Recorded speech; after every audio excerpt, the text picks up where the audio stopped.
Una tarde tranquila en el pequeño pueblo de Machanlet se convirtió de repente en una pesadilla que Inglaterra jamás olvidará. Una niña de 5 años montaba en bicicleta alrededor de la urbanización como cualquier otro día, y luego desapareció ante los ojos de su amiga. Solo unas horas después, la policía descubrió en una casa cálida con la chimenea ardiendo un fuerte olor a productos químicos y rastros de sangre de la niña. ¿Qué ocurrió realmente detrás de aquella puerta?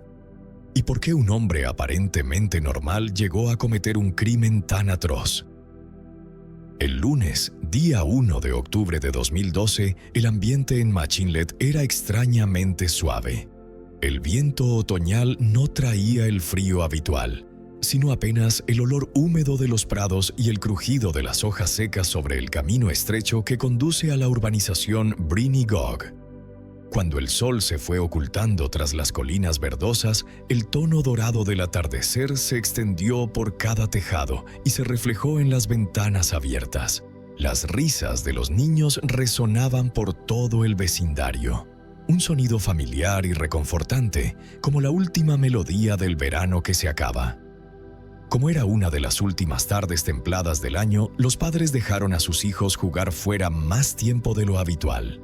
En un lugar pequeño, pacífico y unido como Machanlet, nadie se preocupaba demasiado.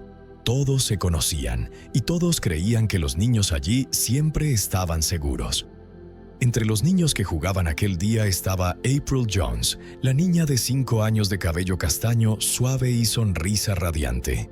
Por la tarde acababa de asistir a su clase de natación, donde la profesora la elogió por su valentía y progreso. Después fue a casa de una amiga, compartieron una cena sencilla de salchichas y patatas fritas y vieron dibujos animados de Disney. Esos momentos aparentemente normales se convertirían en el último recuerdo de un día plenamente feliz en su vida. Aunque ya anochecía, April siguió pidiendo a sus padres unos minutos más para salir. Quería montar su querida bicicleta rosa, el regalo de cumpleaños que siempre cuidaba con cariño. Aquella bicicleta pequeña, con una cesta delantera adornada con un lazo blanco, no era solo un juguete, sino sus alas de libertad. Nacida prematuramente y con parálisis cerebral que hacía más débil su pierna izquierda, April no podía caminar largas distancias sin cansarse.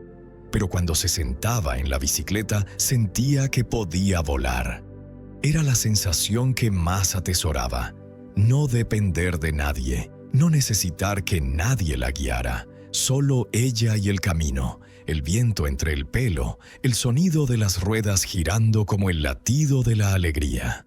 Para una niña que tuvo que luchar por cada bocanada de aire al inicio de su vida, aquella bicicleta era un símbolo de tesón, de vida y de esas pequeñas cosas que la hacían sentirse tan fuerte como cualquiera. Alrededor de las 7 de la tarde, April y su mejor amiga pedalearon por la urbanización. Las dos reían a carcajadas, se turnaban para ir delante, se detenían frente a casas conocidas para saludar a los vecinos. Las farolas empezaron a encenderse, cubriendo la calle con una luz amarilla y suave. Nadie sabía que solo 15 minutos después, en medio de aquella calma, la niña de la bicicleta rosa desaparecería. Sin un grito, sin una pista, como si hubiera sido borrada del mundo en un instante. Desde ese momento, Machinlet nunca volvió a ser el mismo. A las 7:29 de la tarde, una llamada de emergencia sonó en el centro policial de Dyfed Powys. Al otro lado de la línea, la voz de una mujer se quebraba entre lágrimas. Coral Jones, la madre de April, informó que su hija acababa de ser secuestrada frente a casa. Temblaba, lloraba sin poder articular. Intentaba dar la dirección con claridad, pero cada frase se cortaba por el miedo. En 10 minutos, los primeros coches patrulla llegaron a la urbanización Bryn Gog, donde las luces azules y rojas parpadeaban sobre los muros de piedra húmedos y los rostros atónitos. Los agentes acordonaron de inmediato la zona y se dirigieron a la única testigo, la pequeña amiga que acababa de jugar con April. Con la voz temblorosa, la niña contó que había visto a April subir voluntariamente a una furgoneta gris, conducida por un hombre. Dijo que April estaba muy contenta. Incluso saludó con la mano, como si reconociera a esa persona. No hubo señales de miedo, ni gritos. Solo un instante fugaz, y el vehículo se puso en marcha, desapareciendo en el atardecer del pequeño pueblo. La policía se enfrentó enseguida a la pregunta clave. ¿La niña había sido recogida por alguien conocido, un amigo de la familia o un vecino, o un desconocido se aprovechó de su inocencia con oscuros propósitos? Sabían que en los secuestros de menores, cada minuto, cada segundo es de vida o muerte. Sin necesidad de un llamamiento, toda la comunidad de Machinleth se movilizó. Cientos de vecinos, amigos, conocidos e incluso personas que nunca se habían visto tomaron linternas, chalecos reflectantes y mapas y se repartieron la búsqueda. Se desplegaron por prados, jardines y el bosque junto al río Diffie, gritando el nombre de April en la oscuridad. Aquellos llamados resonaron por el valle, mezclándose con el viento y el agua, cargados de miedo, esperanza y súplica, que en algún lugar la niña siguiera viva y pudiera oírlos. Los investigadores notaron rápidamente un detalle extraño en el testimonio de la pequeña testigo. Ella aseguró que April había subido por la puerta del conductor. Al principio, aquello sorprendió al equipo. April tenía solo 5 años. Claramente no podía conducir. ¿Qué había pasado entonces? ¿Pudo el secuestrador alzarla y sentarla en su regazo para conducir?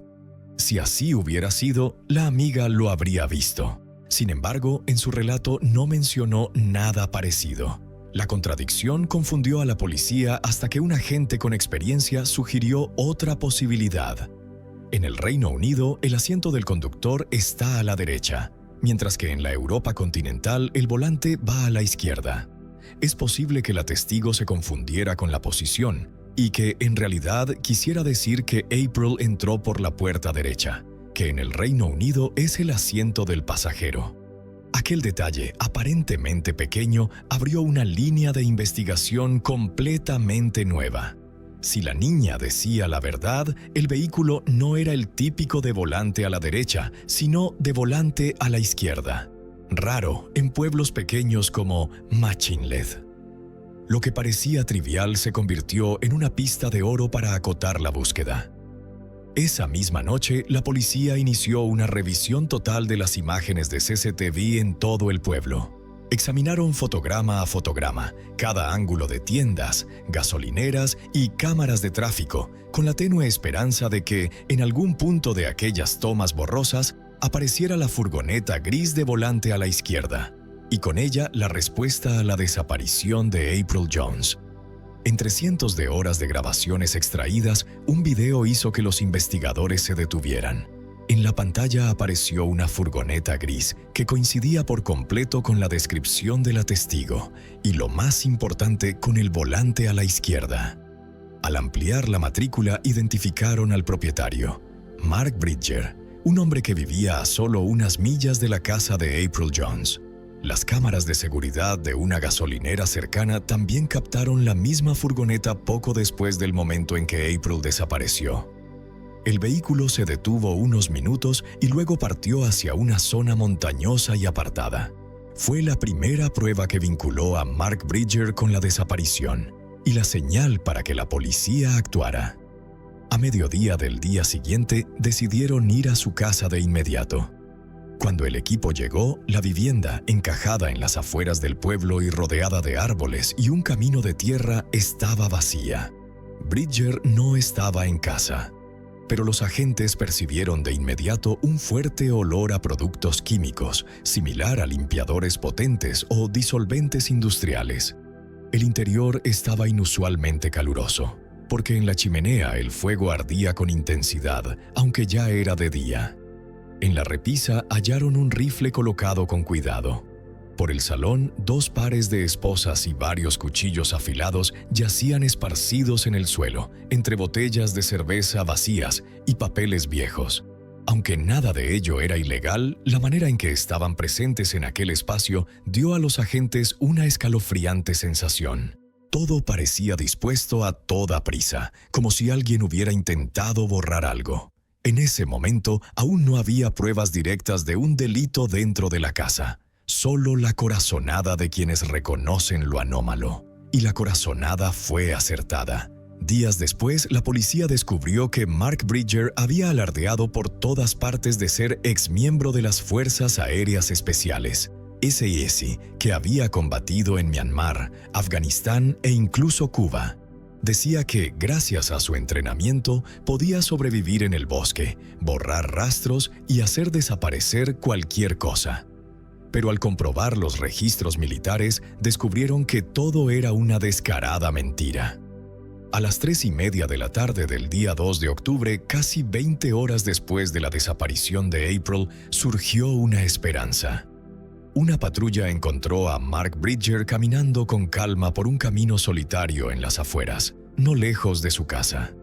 Parecía extrañamente sereno, como si nada hubiera pasado. La policía se abalanzó de inmediato, lo rodeó y lo detuvo allí mismo. No hubo resistencia, ni sorpresa. Solo un hombre de mediana edad, con la ropa manchada de barro y el rostro imperturbable. Y en aquella mirada supieron que era la última persona que había visto con vida a April Jones. Para quienes lo conocían, Mark Bridger era un hombre callado, parco y aparentemente normal. Tenía 46 años, nació en Londres y se mudó a Gales cuando tenía poco más de 20. Desde entonces vivió disperso por varios pueblos pequeños, sin dejar una impresión particular. Para los vecinos no era más que un trabajador sencillo que cambiaba a menudo de empleo, obrero en un matadero, luego taxista y otros trabajos eventuales en la zona.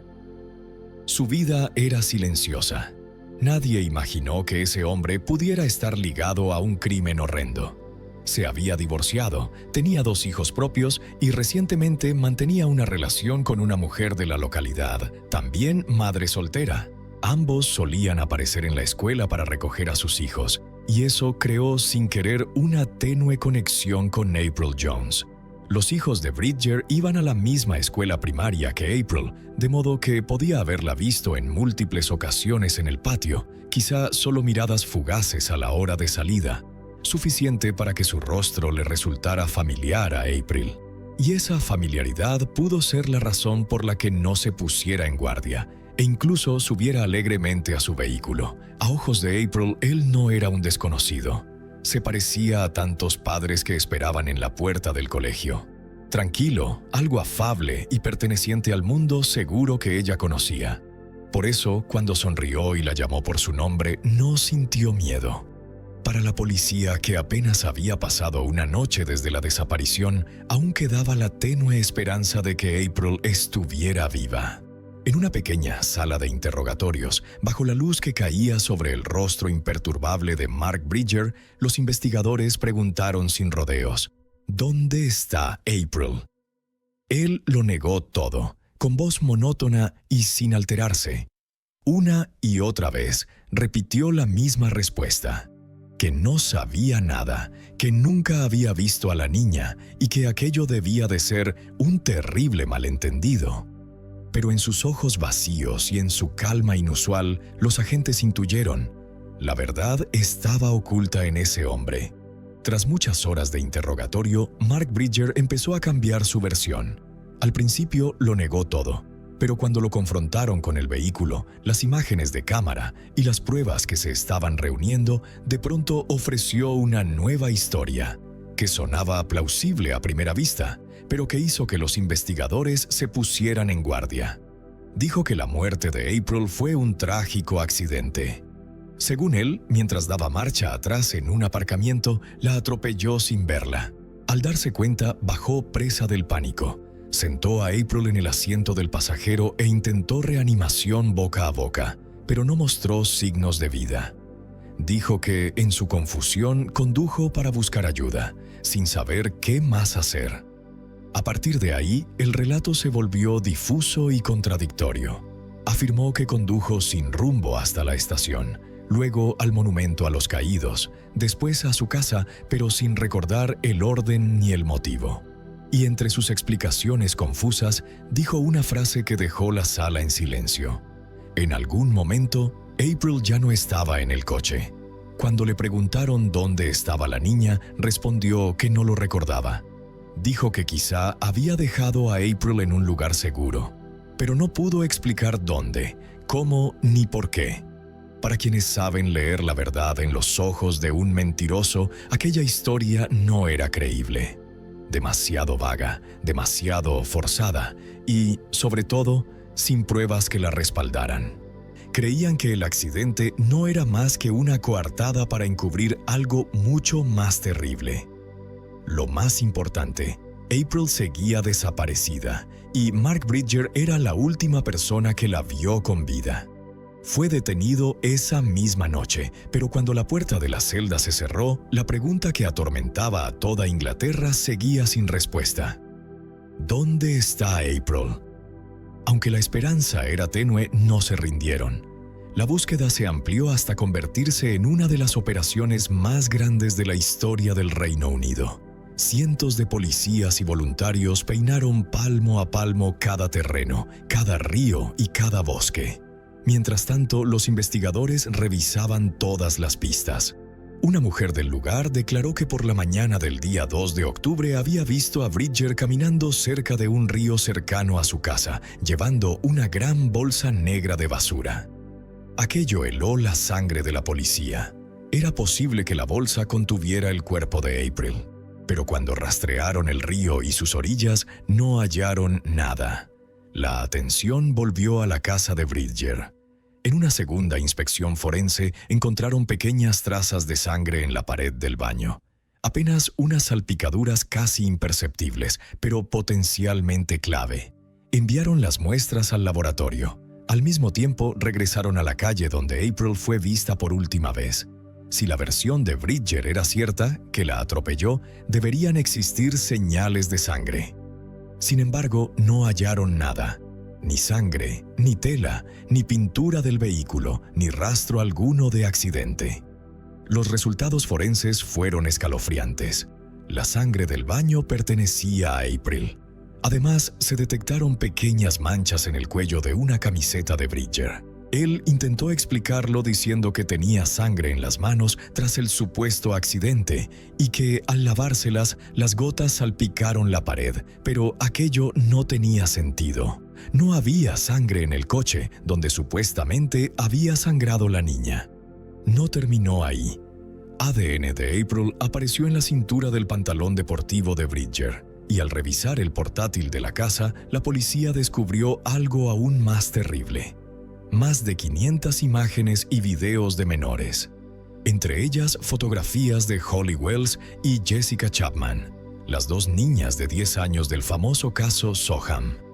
También había fotos de niñas locales, entre ellas Jasmine Jones, la hermana de April, de 16 años. Bridger había enviado a Jasmine una solicitud de amistad en Facebook, diciendo que conocía a sus padres. Jasmine preguntó a su padre, Paul Jones, y él dijo que solo conocía a Bridger de vista en su juventud. A veces se saludaban en el pueblo, nada más. La familia consideró aquello sospechoso, especialmente porque Bridger entonces pasaba de los 30 y había salido con una chica de 15 años. Le dijeron a Jasmine que lo ignorara. Ella rechazó la solicitud y el asunto pareció terminar. Nadie imaginó que, menos de un año después, ese hombre sería acusado de matar a su hermana pequeña. La policía descubrió que 9 días antes de la desaparición de April, Bridger había guardado más de 20 fotos de Jasmine de su Facebook, varias de ellas con las dos hermanas juntas. Para los investigadores fue la última pieza del rompecabezas. Mark Bridger fue formalmente acusado de secuestro, asesinato y ocultación de cadáver. Aunque el cuerpo de April nunca fue hallado, las pruebas bastaban para condenarlo. Bridger negó todos los cargos. Su historial mostraba condenas por robo, agresión y tenencia de armas, pero nunca por delitos contra menores. Sin embargo, la policía creía que la noche del día 1 de octubre de 2012, él había salido con un plan: secuestrar a una niña.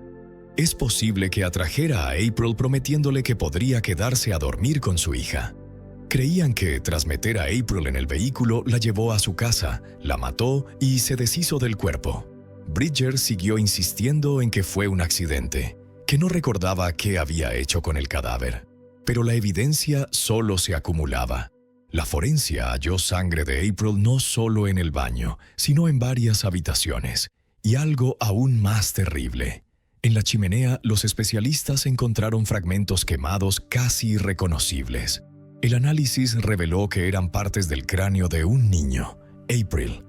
Esto concordaba con lo que la policía vio la primera vez que entró en la casa de Bridger: el fuego ardiendo con fuerza y el intenso olor a productos químicos. Era evidente que intentó borrar todo rastro. Al concluir el juicio, Mark Bridger fue condenado a cadena perpetua sin posibilidad de libertad condicional. Nunca volvería a ser libre.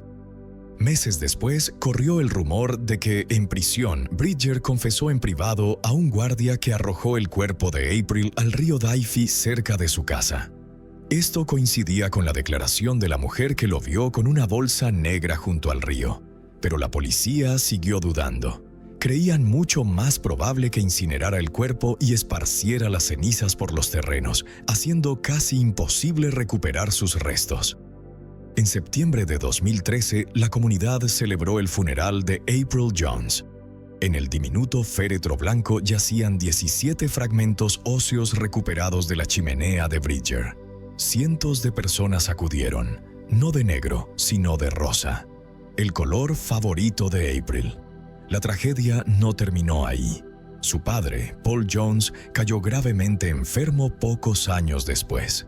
6 años tras la desaparición de su hija, fue diagnosticado con una enfermedad neurodegenerativa. Para 2018, su memoria había empeorado notablemente. Aún recordaba que tenía 3 hijos, pero ya no recordaba qué había pasado con April. Cada vez que miraba las fotos familiares, preguntaba a su esposa: ¿dónde está la niña? Y Coral tenía que revivir el dolor contando de nuevo la historia. A comienzos de 2025, Paul Jones falleció a los 55 años sin saber dónde descansaban los restos de su hija. Antes de que la enfermedad avanzara, él y Coral fueron testigos de un acto simbólico: la demolición de la casa de Mark Bridger. Vieron cómo cada pared caía. Aunque el cuerpo de April nunca fue encontrado, Coral dijo que la familia por fin aprendió a cerrar ese capítulo. Lo más importante fue que Mark Bridger fue castigado. Se hizo justicia. Ahora lo que permanece no es el horror de la desaparición, sino el recuerdo de April, radiante, inocente y amada para siempre. En la pequeña casa que un día estuvo llena de recuerdos, los juguetes de April siguen en su sitio como cuando ella estaba allí. La bicicleta rosa, el osito preferido y los garabatos colgados en la pared se han convertido en la forma en que la familia siente su presencia. No intentan olvidarla. Aprenden a vivir con la memoria para que el amor vaya suavizando el dolor. Cada año, en el día de su desaparición, el pueblo de Machinlet se tiñe de rosa con cintas, velas y flores. La gente no solo recuerda a una vida arrebatada demasiado pronto, sino que también se recuerda a sí misma el valor, la solidaridad de una comunidad que se levanta unida para buscar esperanza. El tiempo no puede curar todas las heridas, pero ayuda a quienes se quedan a encontrar un nuevo sentido. Que a veces la justicia no es solo la sentencia para el culpable, sino la paz en el alma de quienes han perdido demasiado. Y en el corazón de la familia Jones, April sigue viviendo. No en la tragedia, sino en la luz del amor y de una memoria que nunca se apaga. En una tarde de verano cálida, solo un instante de distracción hizo que una niña de 8 años desapareciera entre los campos junto a la costa. Cuando la policía siguió las pistas, todo pareció quedar en un callejón sin salida. Hasta que encontraron un recibo de gasolina en Back Barn, que situaba una furgoneta blanca justo donde acababa de hallarse un pequeño zapato. Y cuando el resultado de ADN confirmó que el cabello rubio encontrado en el vehículo coincidía de forma absoluta con la víctima, el Reino Unido quedó en silencio. Nadie imaginaba que alguien ya condenado por agredir a menores pudiera seguir libre y a la caza. Y fue precisamente este caso el que hizo que todo el país cambiara la ley para proteger a los demás niños. Sarah Payne nació el 13 de octubre de 1991. En el momento de nuestra historia, la niña tenía solo 8 años, la hija menor de una familia que vivía en Hersham, Inglaterra.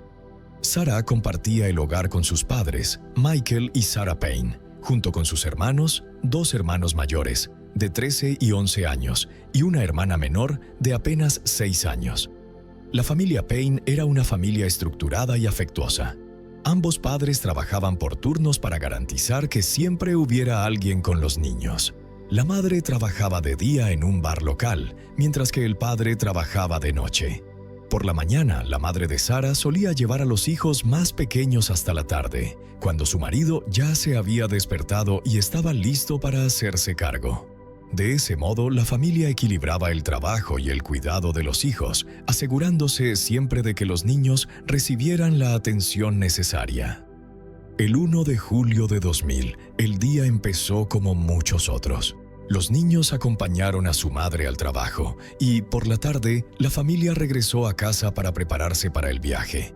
Se dirigían a la casa de los abuelos en Kingston Gorse, un tranquilo pueblo costero.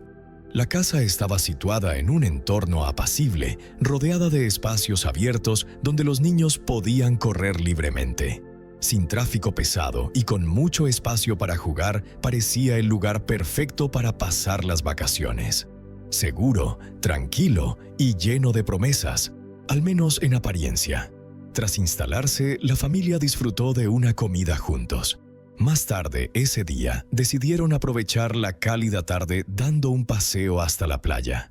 El aire fresco, el mar cercano y la idea de deambular por el pueblo parecían ideales. Los niños, llenos de energía inquieta, jugaron y exploraron mientras los adultos acabaron deteniéndose en un bar del pueblo para relajarse. En el grupo de niños estaban los 2 hermanos mayores, considerados responsables de vigilar a las hermanas. Con ellos iban Charlotte, la más pequeña, y Sarah, la menor de todos. Pasaron la tarde explorando un campo de maíz cercano, corriendo entre las altas plantas. Pero cuando oscureció, alrededor de las 8:00, Sarah decidió que quería volver a la casa de los abuelos. La casa estaba a poca distancia. La niña se marchó sola, iniciando el corto camino por un terreno familiar. Pero nunca llegó. Cuando el resto de la familia volvió, esperaban encontrarla a salvo en casa. En cambio, Sarah no estaba por ninguna parte. Al principio, sus hermanos explicaron que ella se había ido antes, suponiendo que ya había regresado. El pánico se propagó rápidamente. En cuestión de minutos, la familia contactó con la policía. Las autoridades respondieron casi de inmediato. Una niña de 8 años desaparecida en una zona rural significaba que el tiempo era fundamental. Tal vez se había perdido en los campos o en el bosque. Tal vez estaba asustada pero aún con vida, esperando ser encontrada. Esa era la primera y más urgente teoría, la esperanza de que estuviera extraviada pero a salvo. Sin embargo, en el corazón de sus padres empezaron a formarse temores más oscuros. Al caer la noche, seguía sin haber rastro de Sarah. A la mañana del 2 de julio, la búsqueda se intensificó. Equipos de policía, perros rastreadores y voluntarios peinaron la zona. Las siguientes 48 horas se convirtieron en una caza a gran escala y desesperada. La familia Payne habló con los medios, compartiendo una foto escolar de Sarah con su uniforme, con la esperanza de que alguien la reconociera. Era una imagen inquietante, una imagen que pronto se convertiría en el rostro del caso. Kingston Gorse, con su número limitado de casas y su pequeña población, ofrecía pocas pistas. No había mucho tráfico, ni muchos testigos potenciales. La única opción era poner el rostro de Sarah ante la opinión pública, con carteles en las paredes, emisiones en televisión y cobertura a nivel nacional. Lo que empezó como unas tranquilas vacaciones familiares se convirtió en una pesadilla. Una niña había desaparecido en el corto trayecto a pie, dejando preguntas que nadie podía responder, y a una familia desgarrada entre la esperanza y el horror. Los días posteriores a la desaparición de Sara estuvieron llenos de llamamientos desesperados. Sus padres, especialmente su madre, se convirtieron en el rostro de la campaña. Ella se negó a permitir que el recuerdo de su hija se desvaneciera, apareciendo ante las cámaras para suplicar al público que mantuviera vivo el nombre de Sara. La familia incluso intentó apelar directamente a quien se la hubiera llevado, con la esperanza de que la empatía pudiera convencerlo de devolverla, pero esa esperanza nunca se hizo realidad. El 17 de julio, poco más de 2 semanas después de la desaparición, se confirmaron los peores temores. A 24 kilómetros de Kingston Gorse se descubrió el cuerpo de Sara en un campo. Lo que había comenzado como un caso de menor desaparecida se convirtió entonces en una investigación por asesinato. La policía comenzó rápidamente a reconstruir los últimos momentos antes de que Sara desapareciera. Sus hermanos eran testigos clave. Contaron a los investigadores que no le quitaron la vista de encima hasta el instante en que la niña decidió caminar hacia la casa de los abuelos. Uno de sus hermanos incluso la siguió de cerca, decidido a no dejarla ir sola. Pero justo entonces, su hermana menor, Charlotte, tropezó y se raspó la rodilla. El niño se giró apenas unos segundos para ayudarla, y cuando volvió a mirar, Sara había desaparecido. Sucedió en un abrir y cerrar de ojos, unos segundos que cambiaron a la familia para siempre. Esos breves momentos sugerían algo inquietante. Quien secuestró a Sara había estado observando, esperando la oportunidad adecuada. El secuestro parecía premeditado, no aleatorio. Los investigadores creían que el responsable tenía un vehículo cerca, listo para abandonar la escena rápidamente. Al ser preguntados por detalles inusuales, los niños recordaron haber visto 2 vehículos en el camino junto al campo de maíz. Uno no llamaba la atención, pero el otro destacaba: una furgoneta blanca. En su interior, un hombre los observaba. Uno de los hermanos de Sara recordó la imagen inquietante del conductor sonriéndoles antes de acelerar de pronto. Ese detalle se volvió una pista crucial. La policía se dirigió al punto de partida más obvio: los delincuentes conocidos de la zona. Revisaron la lista de delincuentes registrados, reduciendo los posibles sospechosos. Surgieron varios nombres, pero un hombre atrajo de inmediato una atención especial: Roy Whiting. Whiting vivía a solo 8 kilómetros de la casa de los abuelos de Sara. Su historial era preocupante. Había poseído una furgoneta blanca y había sido condenado por abusar de otra niña. Su perfil trazaba la imagen de alguien que encajaba en el patrón. La vida temprana de Roy Whiting distaba de ser estable. Creció en un hogar abarrotado, con demasiados hermanos y padres poco atentos a su bienestar. En la escuela, a menudo fue acosado y tuvo dificultades académicas. Su infancia parecía marcada por el abandono y la frustración. Pero para los de fuera, su vida adulta parecía normal. Tras la adolescencia, logró encontrar un trabajo estable como mecánico. Incluso tuvo una novia, y durante un tiempo pareció vivir una existencia ordinaria y tranquila en su pueblo natal. Sin embargo, bajo esa fachada, Whiting ocultaba un oscuro secreto. Había desarrollado un impulso, una adicción hacia las niñas. Su atracción evolucionó hacia algo peligroso, que lo impulsaba a buscar víctimas. En 1995, Whiting actuó según sus impulsos. Secuestró a una niña, un Buster, y luego intentó ocultar sus huellas deshaciéndose después de la furgoneta. La policía finalmente lo vinculó con el delito, recuperó el vehículo y lo arrestó. Pero como su víctima sobrevivió, Whiting se enfrentó a una condena más leve de lo que muchos creían que merecía. En un principio fue condenado a 4 años de prisión, de los cuales solo cumplió 2. Esa decisión, como demostraría la historia, tuvo consecuencias trágicas. Uno de los fallos más chocantes de este caso se produjo mucho antes de la desaparición de Sara. Tras el delito previo de Roy Whiting en 1995, fue evaluado por expertos. La conclusión inicial fue peligrosamente optimista.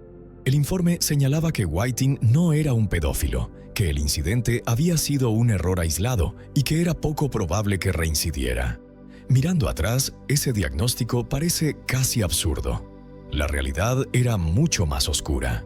Whiting había comprado deliberadamente una furgoneta con el único propósito de acechar a niñas.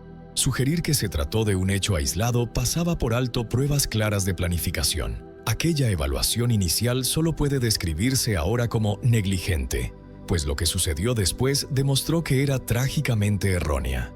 Whiting solo cumplió 2 años de su condena de 4. Tras ser liberado, evaluaciones posteriores dibujaron un cuadro muy distinto. Esta vez, los expertos confirmaron que era un peligro continuo, etiquetándolo como un pedófilo con alto riesgo de reincidencia. Aún así, se le permitió volver a la comunidad. Al menos su nombre fue incluido en el registro de delincuentes sexuales. Cuando Sarah desapareció en julio de 2000, los investigadores pusieron rápidamente a Whiting bajo vigilancia. La casa de los abuelos de la niña, el lugar de la desaparición, estaba a solo 8 kilómetros de su residencia. En el plazo de 24 horas, la policía acudió a su dirección. No estaba en casa en ese momento, así que los agentes esperaron 5 largas horas hasta que regresó. Al ser interrogado, Whiting ofreció una coartada, afirmando que había pasado la tarde en un parque de atracciones en Hove antes de regresar a su apartamento más tarde esa noche. Al principio, la interacción pareció normal y no había pruebas suficientes para retenerlo. Pero justo después de que los agentes se marcharan, Whiting hizo un movimiento extraño. Subió a su furgoneta como si estuviera a punto de irse. La policía, que aún estaba cerca, lo detuvo antes de que pudiera conducir. El momento y el comportamiento eran sospechosos, así que fue arrestado. Whiting pasó 2 días en la cárcel, pero de nuevo, por falta de pruebas concretas, las autoridades lo liberaron bajo fianza. Después se produjo un hallazgo que cambió el caso. Entre las pertenencias de Whiting, los investigadores encontraron un recibo de combustible de la estación Buck Barn en la A24, cerca de Culham. Esta ubicación era crucial, cerca de donde se encontró un zapato de Sarah. El recibo situaba la furgoneta de Whiting en la zona, al mismo tiempo que la desaparición de Sarah. Contradecía directamente su declaración anterior sobre estar en el parque de atracciones. Solo 3 días después, Whiting llevó su conducta sospechosa aún más lejos. Robó un coche, provocando una persecución policial que terminó cuando chocó contra un vehículo estacionado. De nuevo fue arrestado, esta vez por conducción peligrosa. Ese arresto resultó ser clave. Aunque no estaba directamente relacionado con el caso de Sarah, garantizó que Whiting permaneciera entre rejas. Admitió el robo del coche y la conducción temeraria. Y el 27 de septiembre de 2000 fue condenado a 22 meses de prisión. Para los investigadores fue una ventaja inesperada. Con Whiting bajo custodia tuvieron un tiempo precioso para reforzar el caso y reunir las pruebas necesarias para vincularlo con el asesinato de Sarah. Mientras Roy Whiting cumplía condena por el coche robado, los detectives finalmente tuvieron la oportunidad de realizar un examen forense exhaustivo de su vehículo. Un Fiat blanco que había comprado el 23 de junio de 2000, apenas unos días antes de la desaparición de Sarah. El 6 de febrero de 2001, tras muchos meses de investigación detallada, la policía de Sussex acusó formalmente a Whiting de secuestrar y asesinar a Sarah Payne. El caso en su contra era muy sólido, construido sobre capas de pruebas forenses y testimonios de testigos. Sin embargo, desde el principio Whiting mantuvo su inocencia, declarándose no culpable de ambos cargos. Permaneció bajo custodia a la espera del juicio, que comenzó el 14 de noviembre de 2001. Es notable que Whiting podría haber quedado en libertad antes de no ser por la condena anterior por conducción peligrosa. Técnicamente, en el momento del juicio ya había cumplido esa condena. Sin embargo, como el caso de asesinato estaba pendiente, fue retenido entre rejas, una decisión que probablemente impidió que hiciera daño a alguien más en ese periodo. Al abrirse el juicio, la fiscalía se basó en gran medida en la ciencia forense y en testimonios. Entre lo más importante estaba el recuerdo del hermano mayor de Sarah, que dijo haber visto a un hombre desaliñado con dientes amarillos cerca del campo el día de la desaparición. Sin embargo, cuando posteriormente se le pidió identificar al sospechoso en una rueda de reconocimiento, señaló al hombre equivocado. Este momento complicó temporalmente el caso, pero las pruebas forenses pronto aportaron claridad. El zapato hallado cerca de Culham resultó ser fundamental en la investigación. El análisis forense reveló fibras en él que coincidían con el interior del Fiat de Whiting. Esto por sí solo era un vínculo significativo. Pero dentro de la furgoneta, los investigadores también encontraron un cabello rubio. Las pruebas de ADN confirmaron que casi con total certeza pertenecía a Sarah Payne, con una probabilidad estimada de 1 entre 1.000 millones de que perteneciera a otra persona.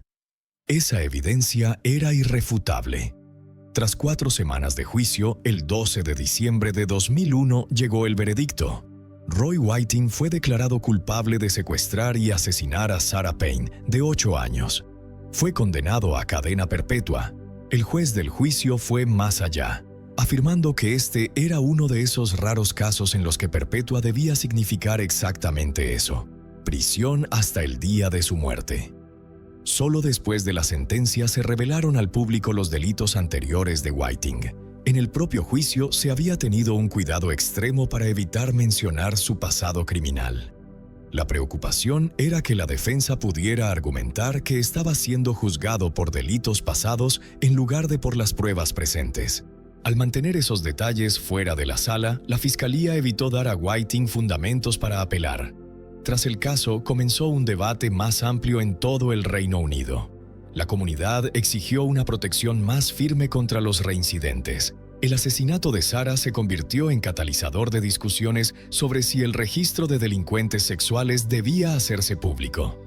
Los defensores argumentaron que, si la comunidad pudiera acceder a esa información, las familias podrían tomar medidas preventivas para mantener a los niños a salvo. Ese impulso por la transparencia acabó conduciendo a cambios duraderos en los años siguientes. Medidas directamente relacionadas con el legado de Sarah Payne. El 24 de noviembre de 2002, el ministro del Interior dictaminó que Roy Whiting cumpliría al menos 50 años de prisión. Esta decisión significaba que no sería elegible para libertad condicional hasta 2050. Para entonces tendría 92 años si llegaba con vida, y aún así la libertad condicional podría ser denegada. En la práctica, el fallo sugería que Whiting probablemente pasaría el resto de su vida entre rejas. Pero con los años, Whiting siguió impugnando su condena. En 2004 inició un recurso para reducir el plazo. Luego, en 2010, su condena fue revisada de nuevo en medio de debates más amplios sobre la duración máxima de las penas de prisión y las consideraciones de derechos humanos. Su plazo se ajustó de 50 años a 40, lo que lo hacía elegible para solicitar libertad condicional a los 82 años. Para la familia de Sarah fue un golpe devastador. Aunque seguía significando que Whiting probablemente moriría en prisión, la reducción se sintió como una injusticia. Un sistema que suavizaba su postura contra un hombre que ellos creían seguía siendo peligroso. De esta tragedia, sin embargo, surgió uno de los legados más importantes del derecho penal británico: la Ley de Sarah. La madre de Sarah hizo campaña incansablemente por el acceso público controlado al registro de delincuentes sexuales para que los padres pudieran saber si personas peligrosas vivían cerca de sus hijos. Sostuvo que, si tal medida hubiera existido, su hija podría seguir con vida. Las pruebas piloto del plan comenzaron en 2008 y para 2010 los resultados eran claros. El programa se amplió por toda Inglaterra y Gales en la primavera de 2011. La Ley de Sarah se convirtió en una herramienta preventiva duradera, dando a las familias la oportunidad de proteger a sus hijos antes de que pudiera ocurrir una tragedia. Mientras tanto, la familia siguió soportando un dolor insoportable. En medio de batallas legales, los padres de Sarah recibieron 1.000 libras en compensación, una suma que su madre describió como una broma cruel. Ningún dinero podría aliviar el dolor de perder a una hija, y ciertamente no una cantidad tan pequeña. Para Michael Payne, el padre de Sarah, el peso de la pérdida resultó insoportable. En 2014, con apenas 45 años, se quitó la vida en casa. Su hija Charlotte publicó después un emotivo homenaje en redes sociales, escribiendo que, a pesar de todo, él siempre sería su padre y que deseaba que por fin hubiera encontrado la paz.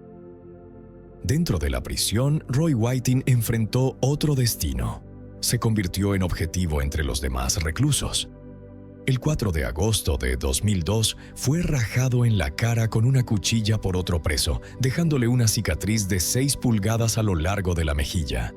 El agresor, el asesino convicto Ricky Tregaskis, recibió 6 años adicionales por el ataque. En 2011, Whiting fue atacado nuevamente, esta vez apuñalado en el ojo, aunque se negó a procesar. Años después, volvió a ser agredido por 2 reclusos, sufriendo heridas que requirieron tratamiento hospitalario antes de ser devuelto a su celda.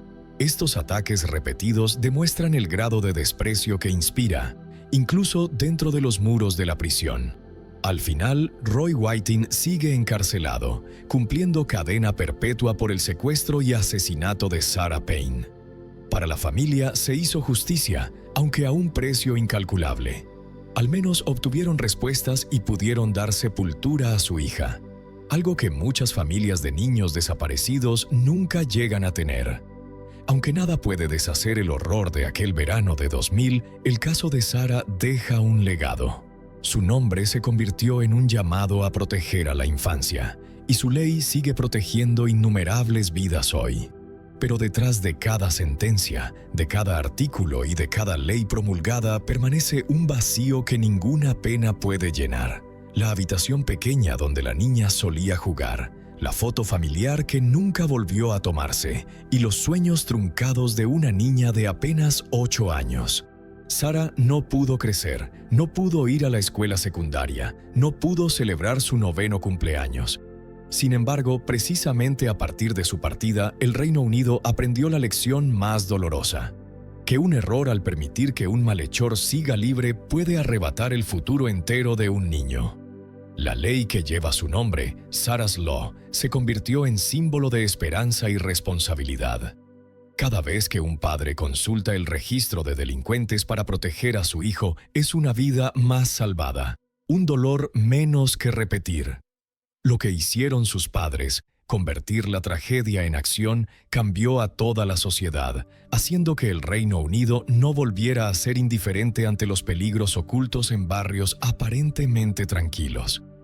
Y aunque han pasado más de 2 décadas, el nombre de Sarah Payne no se desvanece. No es solo un símbolo de pérdida, sino también una pequeña luz que titila en la oscuridad. Un recordatorio de que, del dolor, las personas aún pueden forjar coraje, compasión y un mundo más seguro para los niños que siguen aquí. La mujer en esta fotografía es Brittany Norwood, un nombre ligado a una de las tragedias más dolorosas ocurridas en Bethesda en el año 2011. En una sola noche convirtió la tienda Lululemon en un verdadero infierno, donde su compañera de trabajo, Jayna Murray, fue asesinada con más de 300 brutales puñaladas.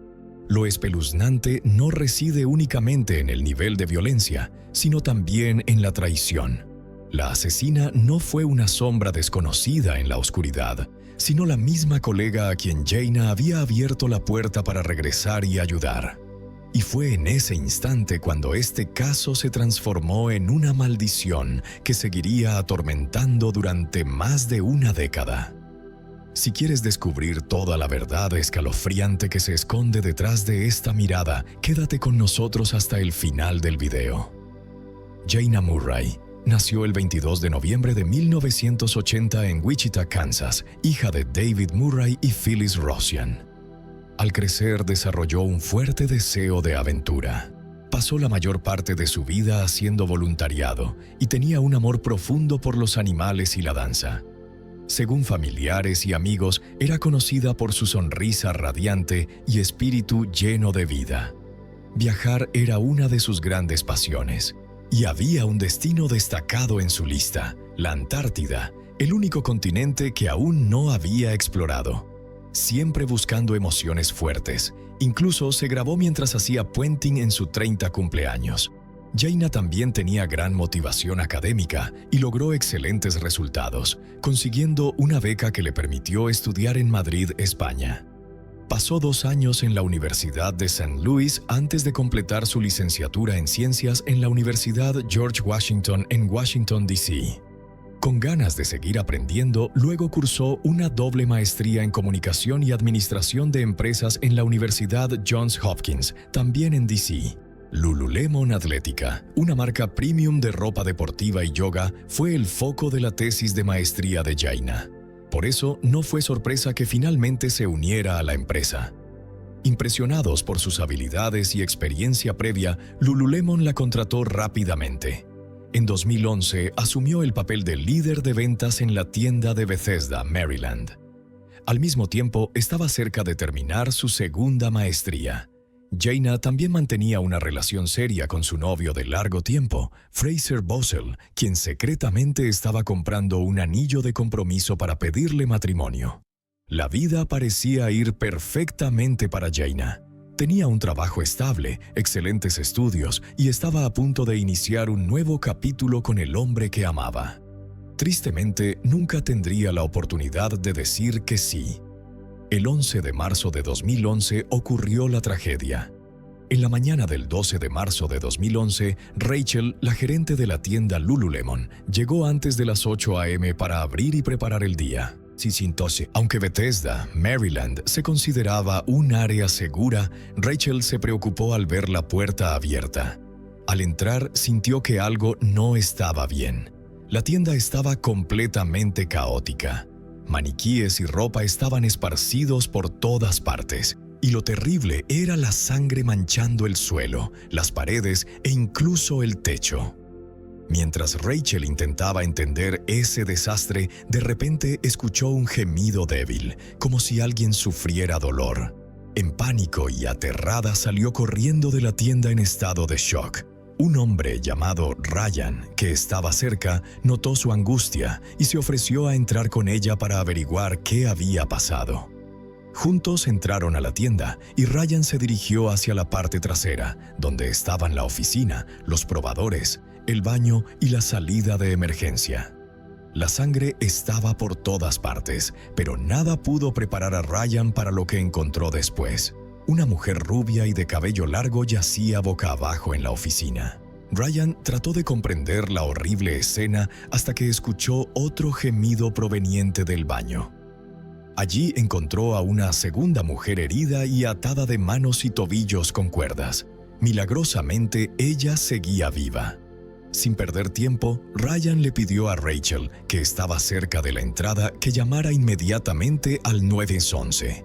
Los servicios de emergencia llegaron rápido y presenciaron la escena horrorosa y caótica. Su primera misión fue identificar a las 2 mujeres. Tristemente, la mujer encontrada muerta era Jaina Murray, de 30 años. La sobreviviente era Brittany Norwood, de 28 años, una nueva vendedora que se había incorporado a la tienda de Bethesda apenas hace 6 meses.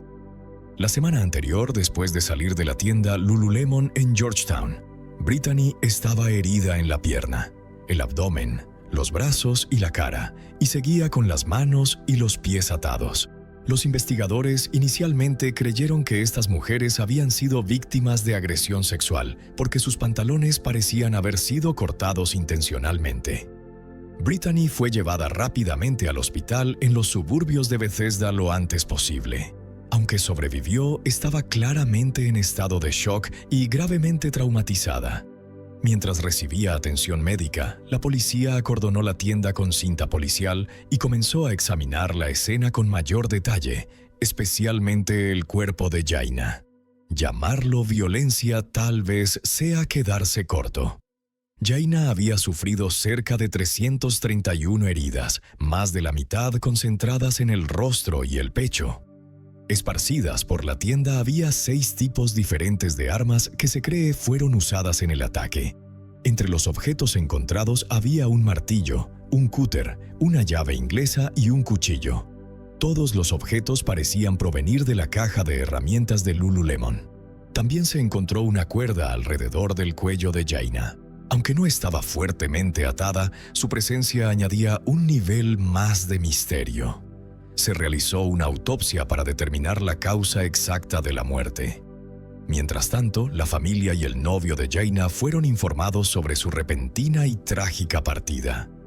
Decir que estaban devastados es quedarse corto. El hombre que planeaba proponerle matrimonio a Jaina estaba completamente destrozado. El cuerpo de Jaina presentaba más de 100 heridas defensivas, evidencia clara de que luchó ferozmente por su vida. La herida fatal fue una profunda lesión en la parte posterior del cuello. Las manchas de sangre que conducían a la parte trasera de la tienda muestran que intentó escapar y se mantuvo consciente durante todo el brutal ataque. Incluso había sangre en la manija de la puerta de emergencia y la llave de Jaina seguía en la cerradura. Los investigadores estimaron que el ataque duró unos 20 minutos. Pensar en el sufrimiento prolongado que esta joven mujer tuvo que soportar es desgarrador y difícil de comprender. La policía tenía que actuar rápido para identificar y capturar al agresor que atacó violentamente a Jaina y Brittany, pero la investigación enfrentó obstáculos inmediatos.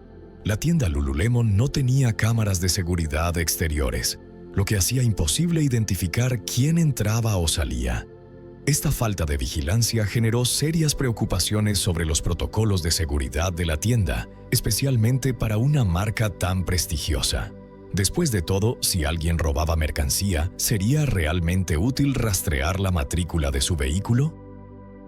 Sin grabaciones de Lululemon, las autoridades se dirigieron a la tienda Apple cercana, el único lugar con cámaras de vigilancia en la zona. Al revisar el vídeo de la noche del incidente, la policía vio a dos hombres vestidos con ropa oscura caminando por la acera, posiblemente en dirección a la tienda Lululemon en el momento en que se cree ocurrió el ataque. Debido a la distancia entre la cámara y la tienda, las autoridades no pudieron confirmar si los dos hombres del vídeo estaban relacionados con el asesinato de Jaina o las heridas de Brittany. La policía documentó el caso, pero la mejor manera de entender lo que pasó era hablar con la única sobreviviente conocida, Brittany.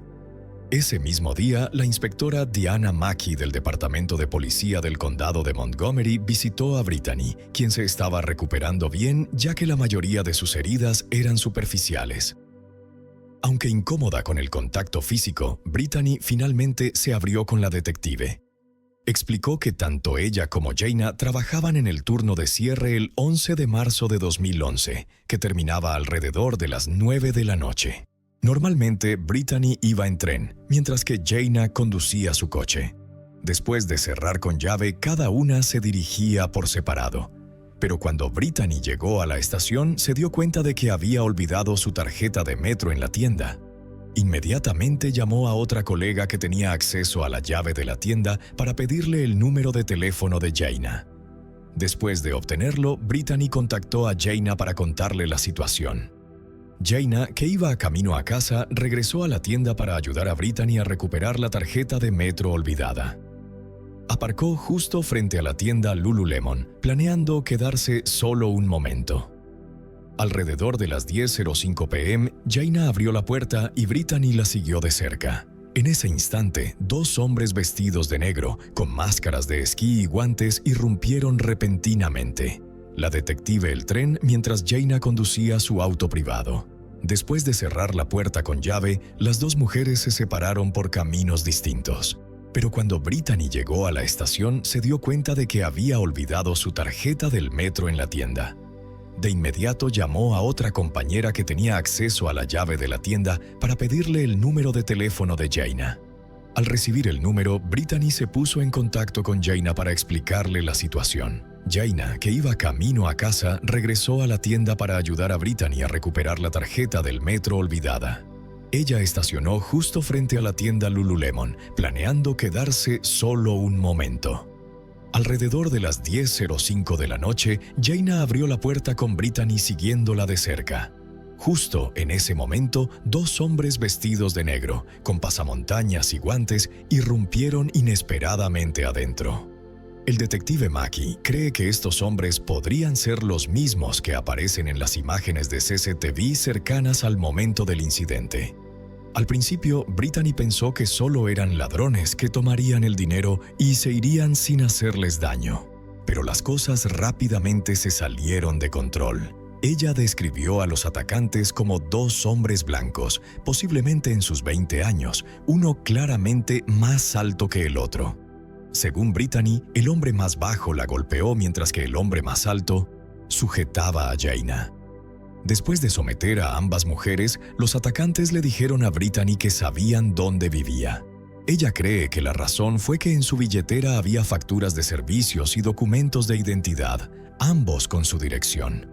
Al escuchar esto, Brittany dijo que tuvo mucho miedo. Afirmó que los atacantes le rompieron los pantalones y la agredieron sexualmente mientras la insultaban con palabras racistas. Brittany recordó haber escuchado a Jaina gritar y llorar, pero no pudo hacer nada.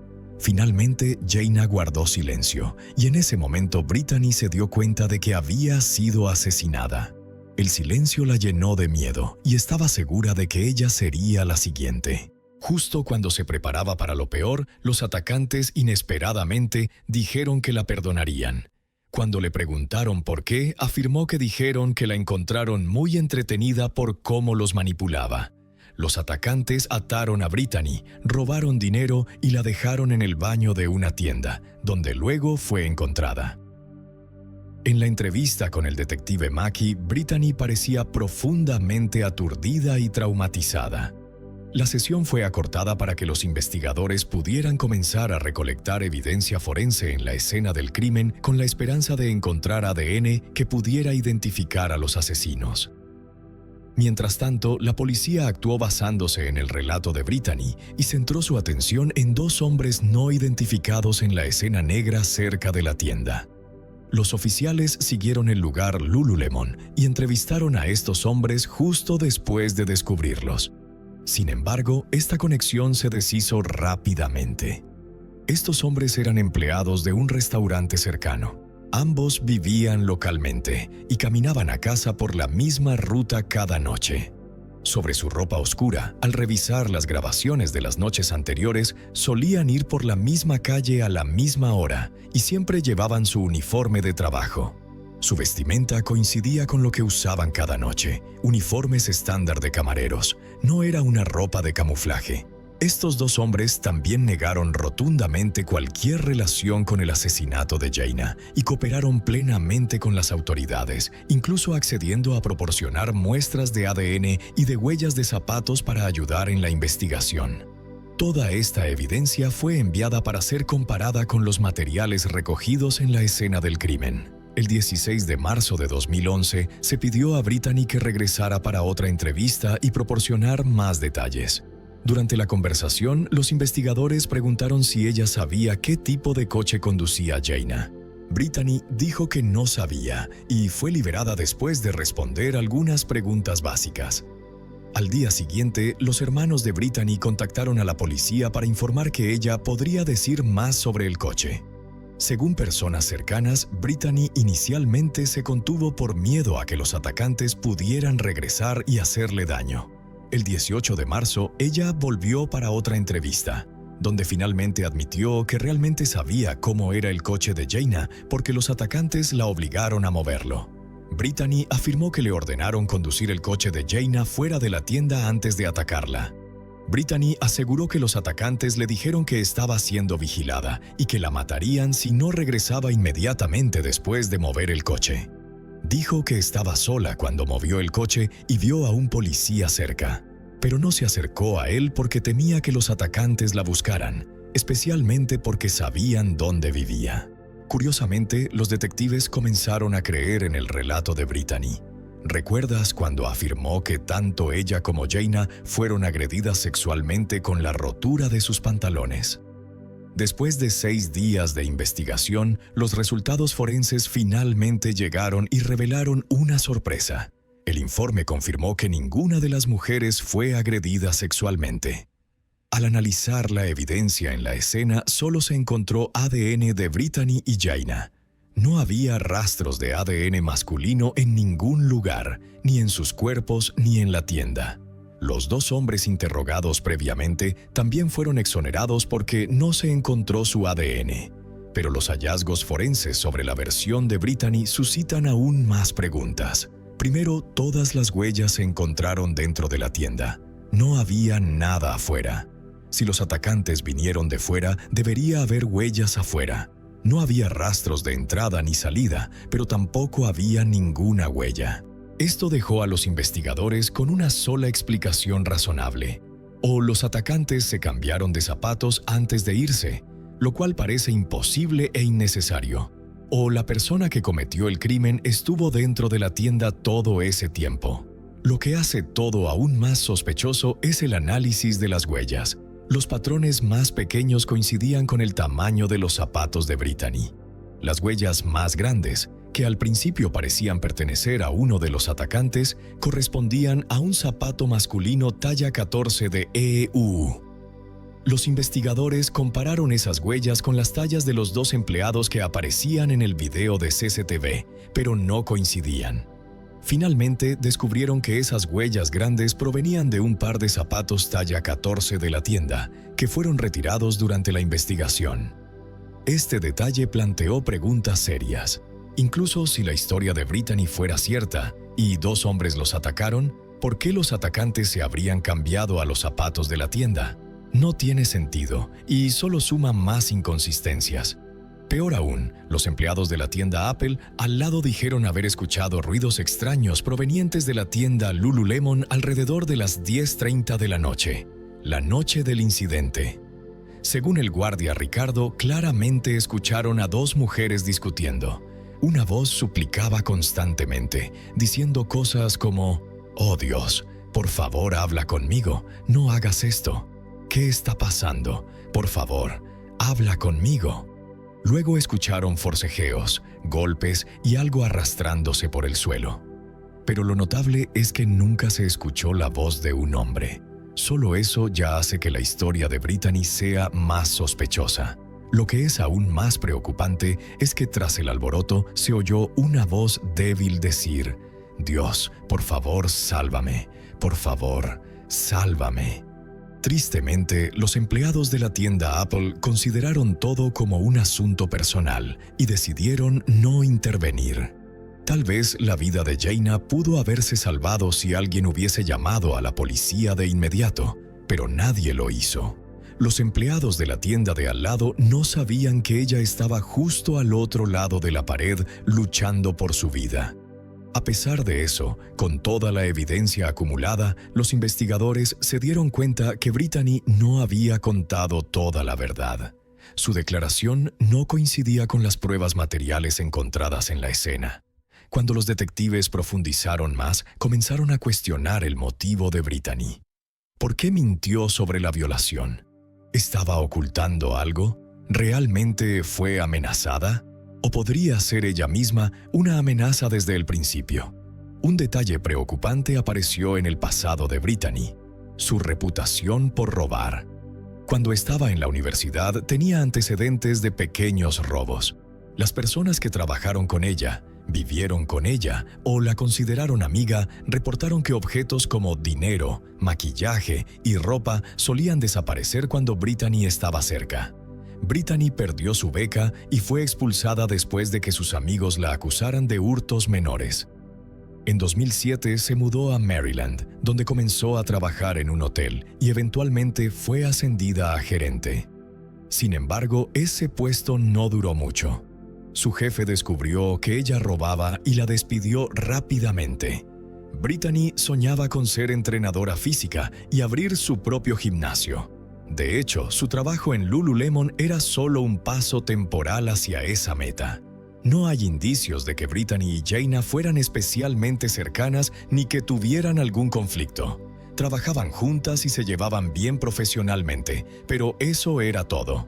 Entonces, ¿qué fue exactamente lo que pasó la noche del 11 de marzo de 2011 que llevó a la brutal muerte de Jaina? Antes de cerrar, Lululemon tenía una política habitual que exigía a todos los empleados revisar los bolsos para prevenir robos. Esa noche, Jaina fue la encargada de revisar el bolso de Brittany y lo que encontró causó preocupación inmediata. Dentro había unos leggings con etiqueta de precio, lo que hizo sospechar a Jaina que Brittany había robado durante su turno. Jaina contactó a su gerente para informar lo que encontró, pero sin confrontar directamente a Brittany, el gerente le dijo a Jaina que Brittany sería tratada al día siguiente. Se cree que Brittany de alguna manera se enteró de esto y pudo haber intentado convencer a Jaina para que guardara silencio, aunque el daño ya había ocurrido. Alrededor de las 9 de la noche, después de que la tienda cerrara, Brittany llamó a Jaina con el pretexto de recuperar una tarjeta de metro que había olvidado. Las dos mujeres podrían haber hablado un rato al entrar, y es posible que Brittany haya suplicado a Jaina que no la denunciara. Frente al riesgo de perder el empleo una vez más, Brittany probablemente entró en pánico cuando Jaina se negó a ceder. Ese momento pudo haber desencadenado un conflicto fuerte. Una Brittany que escaló en un intento desesperado por silenciar a su colega. Los investigadores creen que Brittany atacó a Jaina con varias herramientas mientras Jaina intentaba explicarse y defenderse. Tras el brutal asesinato, Brittany movió el coche de Jaina para simular que ella se había ido, dejando inadvertidamente pistas que la incriminaban. Un testigo declaró haber visto a Brittany sentada en el coche de Jaina alrededor de las 10 de la noche del 11 de marzo. Y cuando pasó por el lugar 1 hora y media después, ella seguía allí. La policía cree que en ese tiempo Brittany inventó una historia falsa sobre un intento de robo fallido.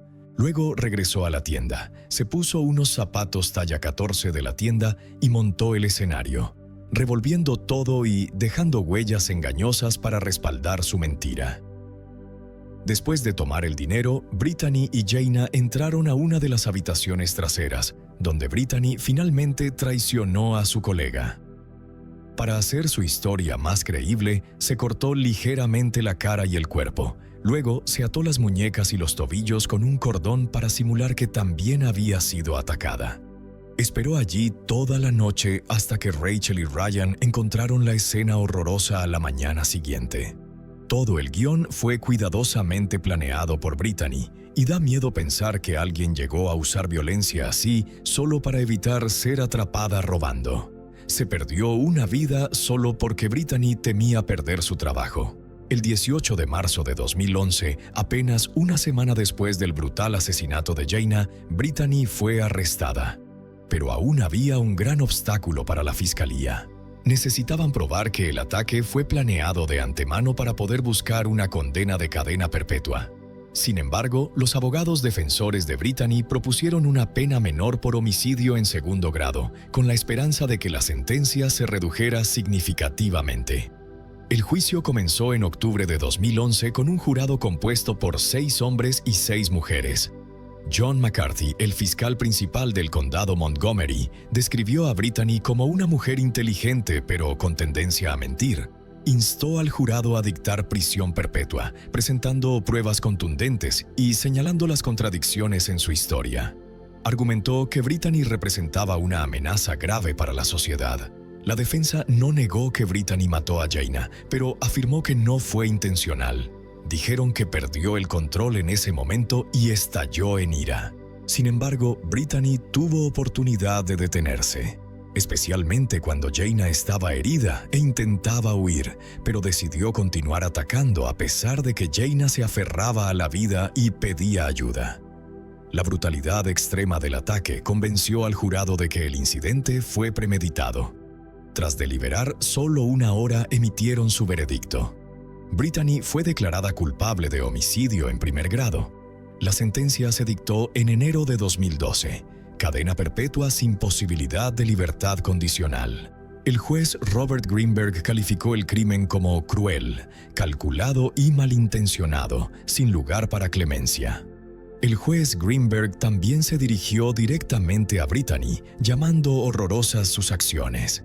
Criticó la indiferencia insensible del personal de Apple Store, especialmente cuando podían oír los gritos desesperados de Jaina. Brittany apeló todas las instancias en 2015 y sigue detenida en el Instituto de Rehabilitación para Mujeres de Maryland en Jessup. Su condena trajo alivio a los padres de Jaina, David y Phyllis, así como a su hermano Hugh. Para recordar a Jaina, la familia Murray creó una página de Facebook donde amigos y familiares pueden compartir historias sobre su espíritu alegre y amor por la aventura. La página anima a todos a enfrentar la vida con valentía, bondad y positividad, igual que Jaina. Sin duda, este caso tuvo un giro doloroso. Jaina era una mujer compasiva, siempre esforzándose por ayudar a los demás. Trágicamente, la persona a quien intentó ayudar fue quien se suicidó. Si se puede llamar error, el único fallo de Jaina fue alzar la voz para defender lo correcto, sin dejar que alguien escapara impune por robar, aunque eso significara pagar un precio muy alto.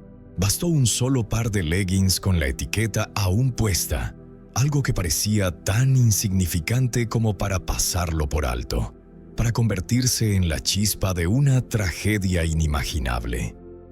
Brittany Norwood, por una mezquina avaricia, perdió la conciencia y eligió ocultar su falta con sangre, arrebatándole cruelmente la vida a Jaina Murray, la compañera que, en medio de la oscuridad, había abierto la puerta para regresar y ayudarla. Jaina partió en un dolor insoportable, mientras Brittany perdió para siempre su libertad tras los fríos barrotes. Este caso dejó una herida imborrable. A veces la tragedia no nace de grandes acontecimientos, sino de un error aparentemente pequeño, cuando a una persona le falta el valor de enfrentarse a la verdad. Y son precisamente esos instantes de debilidad los que arrebatan la confianza, la humanidad y un futuro que jamás podrá recuperarse.